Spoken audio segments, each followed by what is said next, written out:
Bismillahirrahmanirrahim. Assalamualaikum warahmatullahi wabarakatuh. Alhamdulillah, wassalatu wassalamu rasulillah. Asyhadu an la ilaha illallah wahdahu la syarika lah wa asyhadu anna Muhammadan abduhu wa rasuluh la nabiyya ba'dah. Rabbi israh li sadri wa yassir li amri wahlul 'uqdatam min lisani yafqahu qawli. Amma ba'du. Alhamdulillah, segala puji bagi Allah Subhanahu wa taala. Di tahun 2021 ini kali pertama kajian kita. Semoga Allah senantiasa memberikan kepada kita bimbingan, kemudahan di setiap kita mempelajari sirah nabawiyah dan di setiap kita ingin mengaplikasikan dalam setiap kehidupan, baik untuk pribadi ataupun untuk keluarga. Sholawat serta salam kita sampaikan kepada Nabi Muhammad Sallallahu Alaihi Wasallam, di mana upaya kita untuk terus mengenal beliau, meneladani beliau adalah bagian dari kecintaan kita kepada Nabi Muhammad Sallallahu Alaihi Wasallam. Dengan jasa-jasa beliau sepanjang hidupnya, beliau curahkan hanya untuk kita sebagai umat Islam. Alhamdulillah kita sudah sampai pada hampir akhir di peristiwa Perang Badar Kubro. Ini kita masih melanjutkan tentang peristiwa dan kejadian yang terjadi di medan Perang Badar Kubro. Jika pada pertemuan lalu kita membahas bagaimana kematian orang-orang kafir Quraisy, pemimpin-pemimpin mereka, maka hari ini kita akan menyampaikan bagaimana peristiwa yang terjadi di dalam Perang Badar Kubro terkait dengan keimanan, keberanian para sahabat yang bersama dengan Rasulullah Muhammad Shallallahu Alaihi Wasallam. Mudah-mudahan dari kisah yang kita sampaikan hari ini akan memberikan kepada kita motivasi, menginspirasi kita, dan menjadikan kita lebih bersemangat lagi untuk melakukan amal-amal sholih, meningkatkan keimanan kita, dan juga keluarga kita tentunya, anak-anak kita yang kita akan bersama-sama begitu ya, belajar bersama, saling menyemangati dan memberikan kebaikan-kebaikan. Di antaranya ada 5 poin yang ingin kita sampaikan pada pertemuan hari ini tentang beberapa sahabat. Ya, ini saya ambil dari buku Dr. Ali Muhammad As-Soladi tentang peperangan Rasulullah Shallallahu Alaihi Wasallam. Bagi ummahat atau akhwat sekalian yang mungkin sudah memiliki bukunya, silahkan kemudian bisa disimak dan diperdalam untuk membaca kembali. Ada beberapa nama yang barangkali juga bukan nama-nama yang cukup familiar kita dengar sehari-hari ataupun di dalam sirah nabawiyah. Ya, namun ini adalah nama-nama para sahabat, di antaranya yang termasuk di dalam para sahabat yang ada di daftar syuhada Badar ya, perang Badar. Yang pertama adalah Harithah bin Suraqah. Ya, kalau Suraqah bin Malik kita pernah dengar ya. Ini tentunya bukan putra dari Suraqah bin Malik ya, karena nama Arab itu biasanya sama begitu ya. Bahkan anak itu dinamakan sama seperti dengan kakeknya, seperti itu ya. Jadi mudah-mudahan nanti kita akan lebih memahami tokoh-tokoh para sahabat, bisa meneladani para sahabat yang mulia ini. Baik, yang pertama adalah Harithah bin Suraqah. Ini adalah kisah tentang syahidnya Harithah bin Suraqah dari Anas bin Malik radhiyallahu anhu. Beliau berkata bahwa Harithah itu terbunuh di perang Badar. Ya, jadi ini adalah salah satu sahabat yang syahid di perang Badar.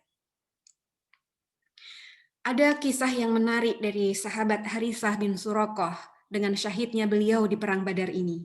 Beliau ini adalah seorang pemuda, disebutkan di sini dalam terjemahan adalah remaja begitu ya, tapi saya lebih suka menyebutnya sebagai pemuda.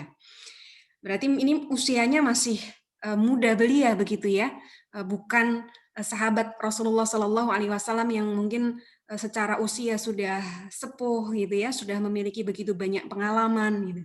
Tetapi ini sahabat-sahabat Rasulullah Shallallahu Alaihi Wasallam, bahkan ketika kita ceritakan bagaimana Abu Jahal mati juga di tangan anak-anak muda. Harithah bin Suraqah juga bagian dari salah satu anak-anak muda yang ikut serta di dalam perang Badar. Ketika itu Harithah terbunuh, beliau syahid di perang Badar, dan ibu beliau datang menemui Nabi Muhammad SAW, ingin ngaruhke gitu ya kalau bahasa Jawa, kepada Rasulullah SAW tentang bagaimana nasib dan keadaan Harithah bin Suraqah. Beliau bertanya kepada Rasulullah SAW tentang kedudukan Harithah, ya, tentang apa keadaan tadi, keadaannya Harithah. Wahai Rasulullah, Anda mengetahui kedudukan Harithah di hatiku. Ini ucapan seorang ibu, ya. Ucapan seorang ibu ketika dia ridho merelakan, mengikhlaskan putranya, ya, untuk kemudian ikut serta bersama dengan pasukan kaum muslimin yang tentu saja ketika memberikan izin, merelakan, ya, meridhoi putranya untuk ikut serta di dalam satuan pasukan, tentu resikonya adalah ya kalau tidak kemenangan, syahid. Nah, kira-kira begitu ya. Jadi ini sudah menjadi satu pelajaran sangat luar biasa, terutama kita bagi para ibu, gitu ya. Bagaimana kita mencintai anak-anak kita, bagaimana kedudukan anak-anak kita di hati kita. Nah, Ummu Harithah ini ingin bertanya kepada Rasulullah SAW. Beliau memastikan dulu bahwa betapa cintanya seorang ibu ini kepada anaknya. Tapi lihat, beliau mengatakan seperti ini, wahai Rasulullah, jika Harithah ini di surga, maka aku akan bersabar dan mengharapkan pahala. Seorang ibu ketika mendengar anaknya syahid, gugur di medan perang, membela Allah dan Rasul-Nya, membela agama Allah, yang diucapkan kalimat seorang ibu ini, kalau anaknya, kalau putranya ini berada di surga, maka beliau akan bersabar dan juga mengharapkan pahala dari kesabaran itu. Bersedih tentu itu adalah fitrahnya ya. Ketika kita ditinggal oleh orang-orang yang kita cintai, pasangan kita, anak kita, orang tua kita, saudara kita, tentu ada rasa kehilangan dan kesedihan yang luar biasa. Tapi ketika seorang ibu ini kehilangan putranya lalu mengatakan jika anaknya, putranya ini berada di surga, maka dia akan bersabar. Tentu itu sebuah kebahagiaan yang sangat luar biasa, karena di dalam kehidupan orang-orang beriman, tujuan mereka, visi mereka adalah surga. Nah, kemudian kalau Ummu Harithah ini menyampaikan lanjutannya kepada Rasulullah SAW, tapi kalau sebaliknya, ya, kalau ternyata Harithah bin Suraqah ini tidak berada di surga, beliau menanyakan kepada Rasulullah SAW, lalu apa yang harus dilakukan? Ini karena kecintaan seorang ibu kepada putranya. Kalau putranya di surga, beliau akan bersabar. Itu adalah satu kebahagiaan tersendiri. Meskipun sedih harus berpisah. Namun kalau tidak di surga, lalu apa yang harus dilakukan oleh seorang ibu? Maka Rasulullah SAW memberikan satu jawaban. Ya, dalam riwayat ini, dalam hadis riwayat Al-Bukhari di kitab Al-Maghazi bab Fadlu man syahida badran nomor 3982, ya, disebutkan bahwa Rasulullah SAW menjawab, kasihan kamu yang telah ditinggal mati oleh anakmu. Apakah surga itu hanya satu? Sungguh surga itu banyak dan ia berada di surga Firdaus. Nah, dalam riwayat yang lain disebutkan Rasulullah SAW mengatakan kepada Ummu Harithah, wahai Ummu Harithah, di dalam surga ada banyak surga dan sungguh putramu itu mendapatkan surga Firdaus yang paling tinggi. Masya Allah. Jadi kabar gembira yang luar biasa bagi seorang ibu yang mendidik anaknya dalam keimanan. Ketika anaknya yang masih muda belia itu syahid, ketika mendapati kabar bahwa anaknya, putranya ini berada di surga, Ini akan menjadi satu kabar yang sangat luar biasa membahagiakan. Meski beliau harus bersabar dengan kesedihannya berpisah saat di dunia. Dan ini menjadikan satu informasi kepada kita bahwa di surga itu tidak hanya satu. Surga itu bertingkat-tingkat, ya. Dan putranya Ummu Harithah bin Surakoh, dikabarkan oleh Rasulullah Shallallahu Alaihi Wasallam mendapatkan surga Firdaus, yaitu surga yang paling tinggi. Tidak ada kemuliaan yang lain yang lebih besar ketika kemudian ditempatkan di surga yang paling tinggi, surga Firdaus, Masya Allah. Nah, ini menjadikan semangat untuk kita, para ummahat, ya, akhwat-akhwat sekalian, yang kemudian ketika berkeluarga, memiliki keturunan, anak-anak kita didik dengan keimanan, ya puncaknya adalah jihad fisabilillah. Ketika kita mungkin akan mengalami kondisi-kondisi di mana kita harus berpisah dengan putra kita, dengan anak perempuan kita, dengan keturunan kita, maka ketika tujuannya adalah surga, ya, menjadikan kita bersemangat untuk menghadapi situasi dan keadaan seperti itu. Kalau ini di masa Rasulullah SAW, anak-anak muda mereka sudah sangat bersemangat untuk berjihad. Nah, namun mungkin untuk saat ini bentuk jihad kita mungkin saat ini belum sampai kepada masuk di medan perang. Begitu banyak ya, termasuk jihad dalam ilmu. Anak-anak harus kita lepaskan, mereka belajar di pondok, di pesantren, yang harus berpisah dengan orang tuanya. Mungkin hanya sepekan sekali berjumpa, 2 pekan sekali, sebulan sekali, bahkan 1 semester sekali, atau setahun sekali. Nah, ini adalah bagian dari kesabaran kita untuk mendidik anak-anak kita. Dan begitu dahsyatnya para sahabat keimanan mereka, ya, mereka dengan kecintaannya kepada anaknya, putranya, namun mereka akan bersabar dan mengharapkan pahala dari Allah Subhanahu wa taala. Asalkan anaknya kan masuk surga. Itu yang kita harapkan semuanya. Ya, Masya Allah, mudah-mudahan kita sekeluarga ini sama-sama bisa masuk surga dan kita bisa membangun, membina keluarga kita untuk terus memiliki keimanan dan menjaganya dan terus meningkatkannya dengan segala amal-amal kebaikan. Baik, yang kedua, ini adalah sahabat Auf bin Al-Harith. Namanya mungkin juga tidak terlalu familiar, tidak terlalu sering untuk kita dengar, sahabat Auf bin Al-Harith. Ibnu Ishaq berkata tentang sahabat ini, ya. Asim bin Amru bin Qatadah bercerita kepadaku bahwa Auf bin Al-Haris ini adalah salah satu putra Afra. Kalau menyebutkan nama Afra, kira-kira ingat pada peristiwa atau kisah yang mana ya? Kisah yang mana? Ya, Abu Jahal kemarin, siapa yang membunuh? 2 pemuda yang bertanya kepada Abdurrahman bin Auf, di mana Abu Jahal? Yang mana orangnya?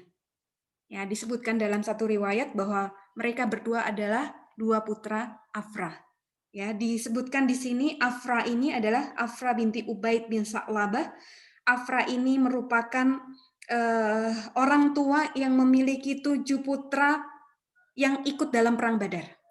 Jadi tidak hanya 1 orang, tidak hanya 2 orang, tapi 7 putranya ikut di dalam perang Badar, termasuk salah satunya adalah Auf bin Al-Harith. Ya, keren ya. Ketika orang tua berhasil mendidik putra-putrinya, tidak hanya 1, 2, ya, bahkan ini sampai 7 putranya ikut di dalam perang Badar. Kalau bukan karena keimanan, tentu saja, ya, tidak akan seperti itu. Orang beriman datang ke medan perang itu memang cari mati, ya. Sedangkan musuhnya itu adalah mereka yang sangat mencintai kehidupan. Makanya sangat luar biasa pasukan Rasulullah SAW, yaitu para sahabat. Nah, kemudian Auf bin Al-Haris ini berkata, wahai Rasulullah, apa yang dapat membuat Allah tertawa terhadap hambanya? Ya, Auf ini bertanya kepada Rasulullah tentang sesuatu yang membuat Allah itu tertawa. Beliau menjawab, Rasulullah SAW mengatakan, ia menceburkan dirinya di tengah-tengah pasukan musuh tanpa menggunakan baju besi. Maka kemudian Auf pun menanggalkan baju besi yang ia kenakan dan melemparkannya. Kemudian mengambil pedang dan menyerang musuh hingga kemudian beliau gugur. Masya Allah. Keren ya. Ketika Rasulullah Shallallahu Alaihi Wasallam mengucapkan suatu kalimat, ini menjadikan satu motivasi, semangat dan kekuatan bagi seorang sahabat untuk kemudian turun terjun di medan perang, bahkan ya ketika masuk dalam medan perang tanpa menggunakan baju besi. Baju besi ini kan sebagai, kalau kita kenal sekarang mungkin APD ya, alat perlindungan diri gitu ya, dalam peperangan. Meski tidak pakai baju besi untuk melindungi diri, ya keberaniannya begitu luar biasa. Ini menunjukkan betapa kuatnya keterikatan para sahabat dengan akhirat. Mereka memiliki kekuatan, keinginan yang sangat kuat untuk mencapai ridhonya Allah, untuk mendapatkan ridhonya Allah. Maka dari itu Auf bin Al-Haris ini, ya, dia kemudian setelah mendengarkan apa yang disampaikan Rasulullah Shallallahu Alaihi Wasallam, dia kemudian masuk di dalam kancah peperangan seperti halnya anak panah yang meluncur tanpa ragu, tanpa berpikir panjang, dan dia akhirnya memperoleh kesyahidan. Dari peristiwa inilah kemudian pandangan masyarakat itu berubah. Bagaimana individunya, orang per orangnya, ya, mereka orang-orang yang beriman ini sangat mencintai akhirat.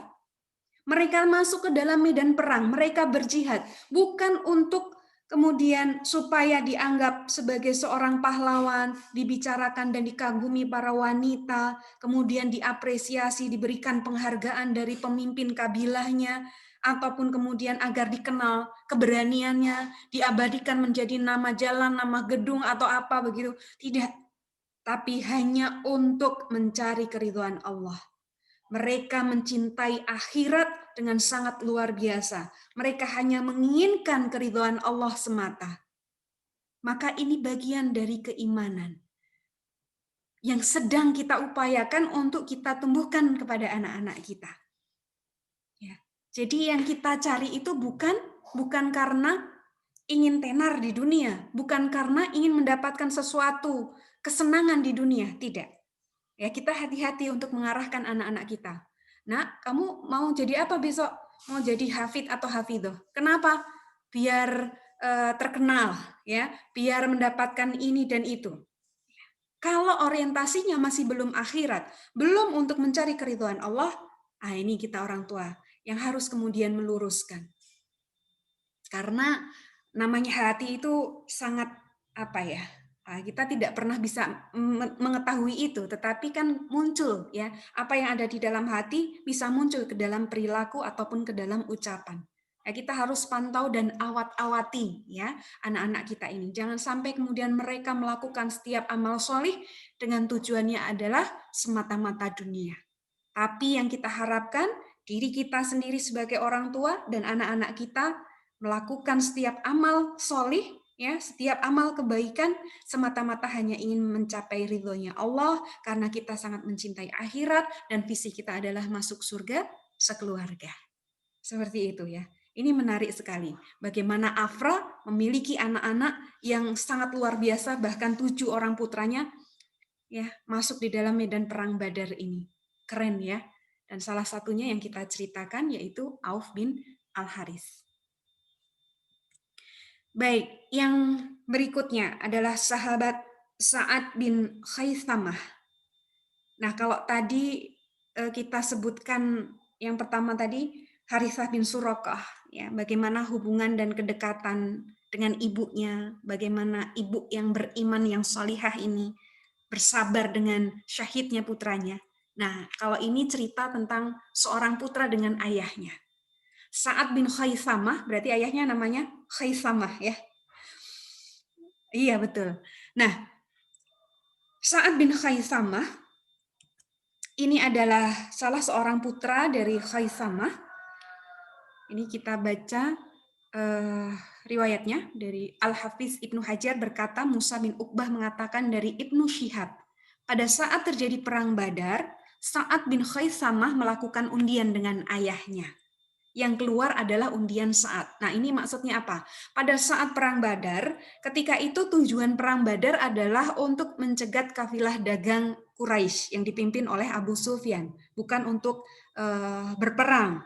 Nah, jadi memang Rasulullah SAW saat itu tidak mewajibkan ya kaum muslimin untuk semuanya ikut di dalam medan perang.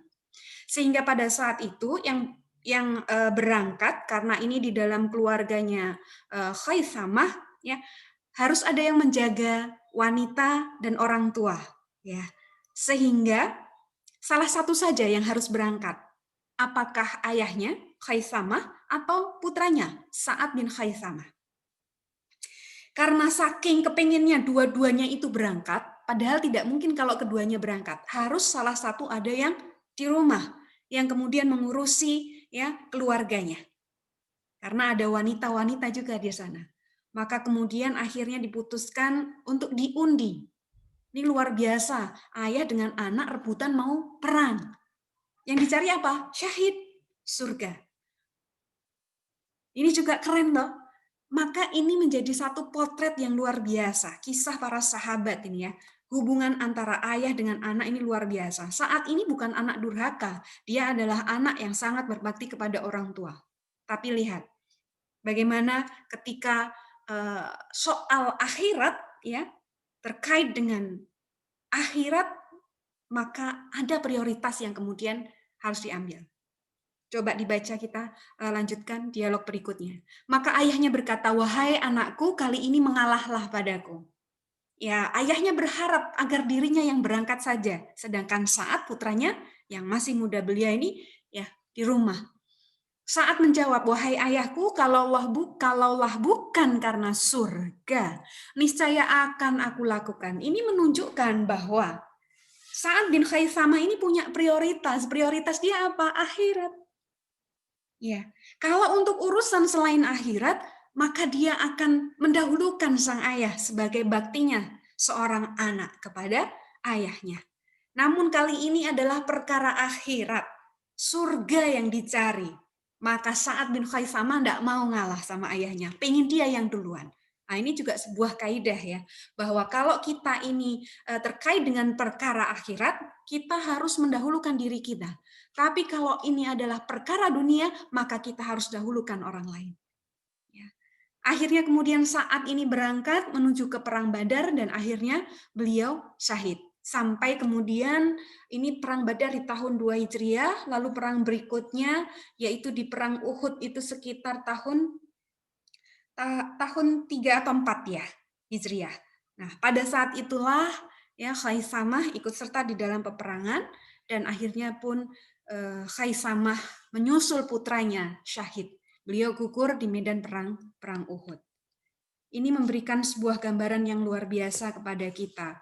Ibu dengan anaknya, kecintaan seorang ibu kepada anaknya, ya, kemudian hubungan yang sangat luar biasa antara ayah dengan putranya dan keimanan dari orang tua dan juga dari anak-anaknya. Ini luar biasa. Ini adalah satu potret keluarga yang sangat kita impikan. Tidak hanya orang tuanya yang solih, tapi anak-anaknya mungkin jauh lebih solih. Ya.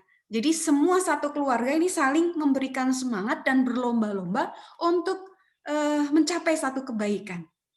Ya, untuk mendapatkan kebaikan di akhirat kelak. Yang dicari adalah surga.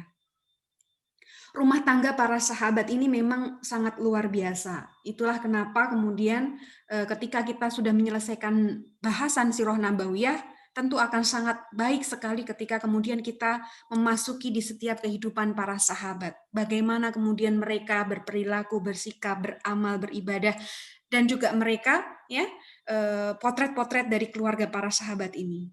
Banyak sekali pelajaran yang kemudian bisa kita ambil dari sana. Mudah-mudahan ya kita diberikan keistiqomahan untuk kemudian terus bisa belajar. Nah,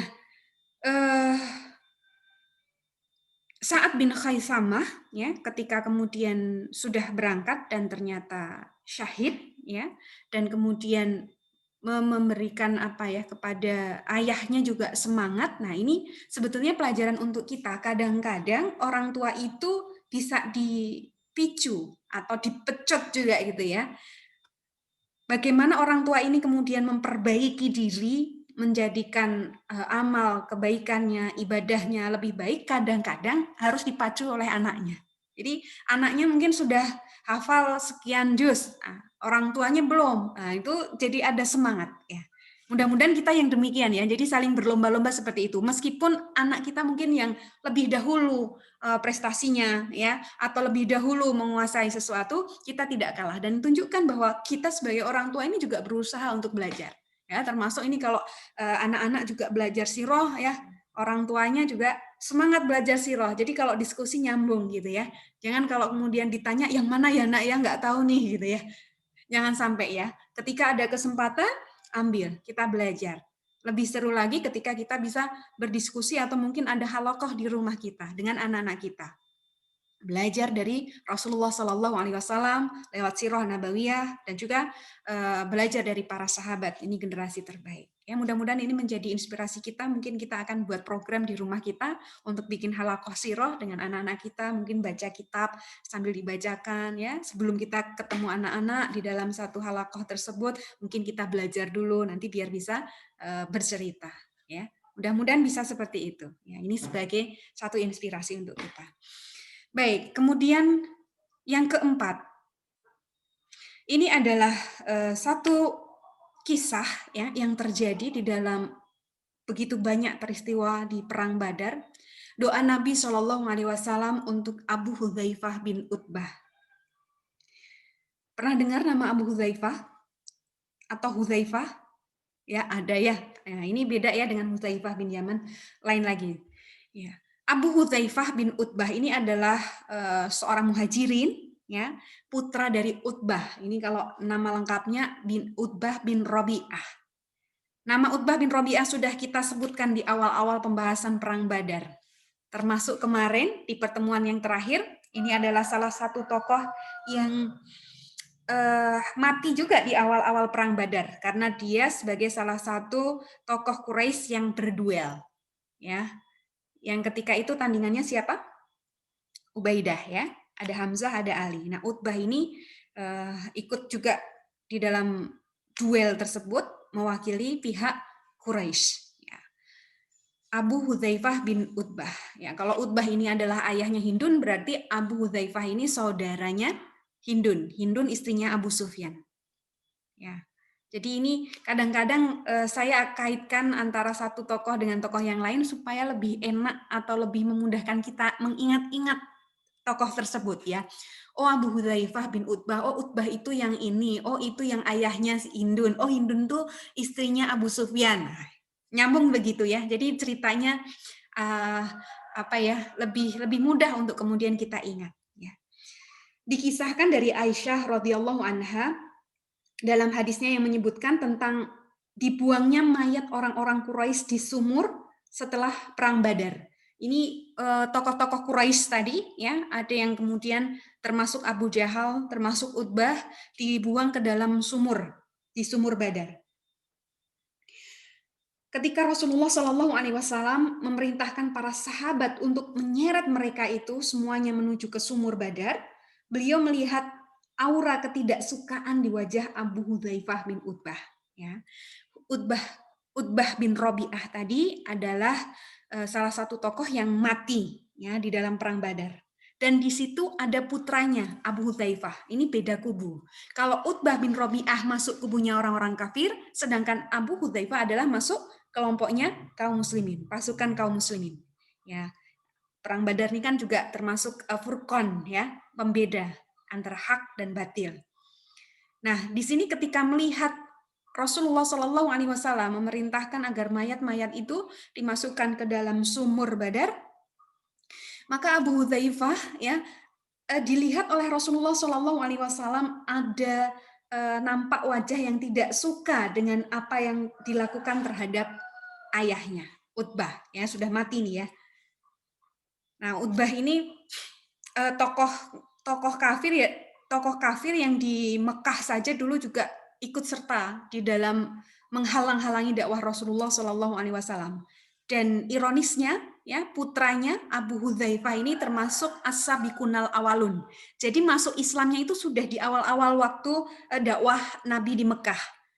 Ya, termasuk Abu Hudzaifah ini punya seorang budak namanya Salim dan Salim ini juga masuk Islam dan keduanya memiliki hubungan yang sangat dekat dan sangat baik. Bahkan ketika sudah dibebaskan menjadi budak, Abu Hudzaifah mengangkat Salim budaknya ini menjadi putra angkatnya, seperti Rasulullah Shallallahu Alaihi Wasallam mengangkat Zaid bin Harithah.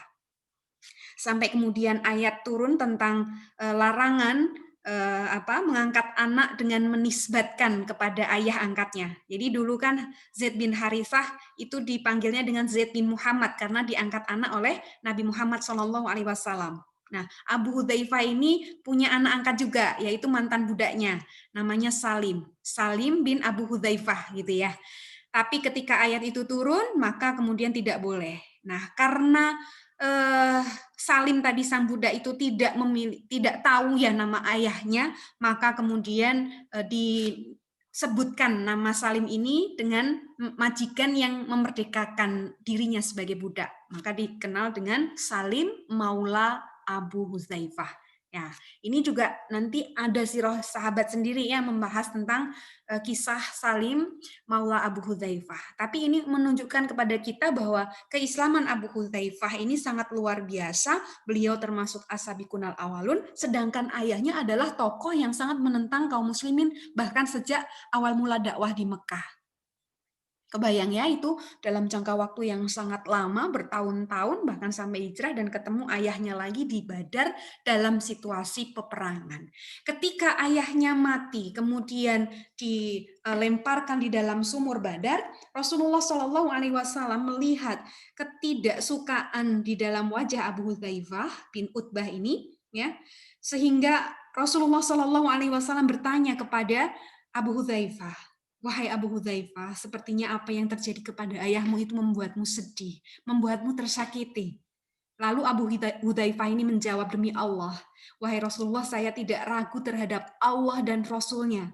Tapi andai saja, seumpamanya saja, ayah saya mau bersikap sabar, bertindak dengan benar, berpikiran jernih, ya, maka saya berharap, jadi Abu Hudzaifah ini sangat mengharapkan kalau ayahnya Utbah ini meninggal ya dalam keadaan beriman, tapi ternyata tidak.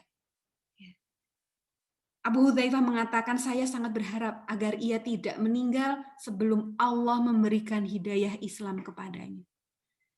Abu Hudzaifah punya seorang ayah. Hubungan ayah dengan anak tentu saja ya secara fitrahnya ada kecintaan, ada rasa sayang kepada orang tuanya. Tapi ketika ini kaitannya sudah dengan akidah, tentu harus dibedakan. Nah, Abu Hudzaifah ini merasakan ada raut wajah yang tersakiti ya, bukan karena tidak rela ayahnya dibegitukan gitu ya, dimasukkan dalam sumur dan mati dalam keadaan seperti itu, tapi yang ia sangat sedihkan adalah ayahnya mati ketika dia belum mendapati hidayah dari Allah Subhanahu wa taala, ketika dia belum beriman. Itu yang membuat sedih. Nah, kita ini keluarga yang dilahirkan dalam keadaan muslim ya. Anak-anak kita juga muslim, kita berada di lingkungan muslim, begitu mudahnya kita menjangkau berbagai hal ilmu ya dan kemudahan-kemudahan dalam beribadah. Bagaimana kita bersyukur? Ya. Apakah kita sudah betul-betul memanfaatkan semua itu? Sebagai bentuk rasa syukur kita diberikan kemudahan ya, kita ambil. Ya, termasuk kita belajar sirah seperti ini, Allah berikan kemudahan. Ya, cukup di rumah dengarkan saja sambil nyatet, ya nggak perlu harus kemudian safar kemana begitu, nggak perlu kan? Kita manfaatkan. Ini bagian dari rasa syukur. Abu Hudzaifah punya ayah yang mati dalam keadaan kafir. Dia sangat sedih luar biasa.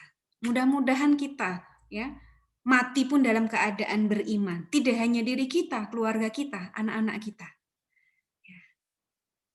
Rasulullah Shallallahu Alaihi Wasallam ketika mendengar apa yang disampaikan oleh Abu Hudzaifah, ya, beliau mendoakan kebaikan untuk Abu Hudzaifah. Ya, siapa sih yang tidak senang kalau didoakan oleh Rasulullah Shallallahu Alaihi Wasallam? Ya, tentu saja doa dari Rasulullah Shallallahu Alaihi Wasallam, ya, sangat diimpi-impikan oleh setiap para sahabat. Bahkan kita pun menginginkan, makanya kita ingin mendapatkan syafaat dari Rasulullah SAW kelak. Abu Hudzaifah adalah sahabat yang didoakan kebaikan oleh Rasulullah SAW pada saat peristiwa dirinya melihat ayahnya, menyaksikan ayahnya yang mati dalam keadaan kafir dan kemudian dimasukkan ke dalam sumur Badar. Ini adalah kesedihannya orang-orang beriman ya. Kesedihannya kalau kemudian ada seorang yang kita cintai kok matinya dalam keadaan kafir, itu sedih. Ya, atau kemudian mendapati kabar ya anak kita yang kemudian meninggal tapi tidak masuk surga, itu sedih. Tapi kemudian ketika diberikan kabar gembira bahwa mereka yang telah meninggal itu masuk surga, maka itu menjadi satu kebahagiaan. Walaupun ada sedih ketika berpisah di dunia. Ya sebagai manusia ya, manusiawi ketika mengalami kesedihan seperti itu. Ya, mudah-mudahan kisah Abu Hudzaifah bin Utbah ya dengan melihat ayahnya yang mati dalam keadaan kafir ini memberikan kita pembelajaran. Kita harus berjuang untuk kemudian menjadikan keluarga kita keluarga yang beriman sampai dengan akhir hayat kita. Dan kita terus bersyukur ketika Allah sudah menganugerahkan kita keluarga muslim, keluarga yang kemudian sudah memiliki keimanan, kita bersyukur dengan meningkatkan setiap amal kebaikan kita, amal ibadah kita, terus berjuang ya. Karena namanya masih hidup itu masih rentan dengan fitnah. Tapi kalau sudah mati kan sudah selamat ya. Matinya dalam keadaan apa? Beriman atau kafir. Ya. Makanya kalau kita ingin meneladani seseorang, mengidolakan seseorang, ya kita idolakan dan teladani orang-orang yang sudah meninggal karena mereka sudah aman dari fitnah. Tapi kalau masih hidup, masih rentan dengan fitnah. Kita tidak tahu kesudahannya seperti apa. Ya, kita belajar dari Abu Hudzaifah. Di lain waktu yang berbeda mungkin nanti kita bisa membahas tentang sirah para sahabat termasuk Abu Hudzaifah bin Utbah ini. Jadi nanti kita akan mendengarkan kisahnya, biografinya dan bagaimana andil beliau di dalam perjuangan dakwah Islam di masa Rasulullah SAW sampai kemudian beliau wafat ya. Wafatnya nanti beliau wafat di peristiwa perang Yamamah melawan Musailamah al-Kadzab, jadi orang-orang murtad di masa Abu Bakar As-Siddiq. Nah, Abu Hudzaifah ini meninggal pada masa itu. Baik, kemudian yang kelima, ini adalah sahabat Umair bin Abi Waqqas. Kalau Abi Waqqas sering dengar ya, siapa yang sering didengar? Titik-titik bin Abi Waqqas. Iya. Siapa? Sa'ad bin Abi Waqqas. Nah, ini memang saudaranya Sa'ad bin Abi Waqqas. Nah, ini kisahnya ketika di dalam perang Badar ini, ya, Umair bin Abi Waqqas ikut serta juga di dalam perang Badar. Rasulullah SAW biasanya beliau ketika melakukan satu ekspedisi beliau akan ngecek ya, akan mengecek prajuritnya, pasukannya, ya, termasuk melihat kalau ada pasukan yang belum layak, belum memenuhi syarat, baik dari sisi usia ataupun mungkin secara keadaan fisiknya, ya, maka tidak boleh ikut, dipulangkan begitu. Ketika itu Rasulullah SAW juga melakukan hal yang sama. Ya. Umair bin Abi Waqqas, beliau tidak diizinkan untuk ikut. Beliau menangis. Ya. Kita ingat tadi peristiwa yang pertama, kisah yang pertama ini anak muda. Ya. Artinya di sini walaupun tidak disebutkan usia Umair ini berapa, namun ini menunjukkan bahwa Umair ini masih muda belia juga ini. Kalau kemudian disebutkan anak kecil mungkin usianya masih belum balik barangkali ya. Nah, ini saya belum mendapatkan riwayat secara detail ya. Nah, pada saat itu Umair berusaha untuk sembunyi-sembunyi supaya dia tidak terlihat oleh Rasulullah SAW. Maka ditanya oleh saudaranya Sa'ad, aku melihat saudaraku Umair bin Abi Waqqas sembunyi sebelum diinspeksi atau diperiksa oleh Rasulullah Muhammad SAW di peristiwa Badar. Lalu kemudian saat ini bertanya kepada saudaranya, "Ada apa denganmu, wahai saudaraku?" gitu ya. Kata Umair, "Aku takut.